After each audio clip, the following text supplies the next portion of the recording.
ഇന്ന് നാം ദൈവവചനത്തിലൂടെ കേൾക്കുന്നത് ഉൽപ്പത്തി പുസ്തകത്തിലെ 8-ാം അധ്യായം 1-ാമത്തെ വാക്യമാണ്. 7-ാം മാസം 17-ാം ദിവസം നോഹ നിർമ്മിച്ച ആ പെട്ടകം അറാറത്ത് പർവ്വതത്തിൽ ഉറച്ചു. പർവ്വതത്തിൽ ഉറച്ചു.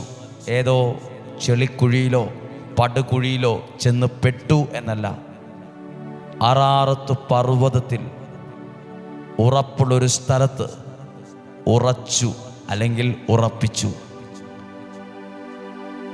നോഹയുണ്ടാക്കിയ ദൈവത്തിൻ്റെ വാക്കിൽ ജീവിച്ച, ദൈവത്തിൻ്റെ വചനം അനുസരിച്ച് നിർമ്മിച്ച ആ പെട്ടകം തകർന്നുവെന്നോ പൊട്ടിപ്പൊളിഞ്ഞുവെന്നോ നഷ്ടപ്പെട്ടുവെന്നോ എന്നല്ല, എഴുതിയിരിക്കുന്നത് ഉറച്ചു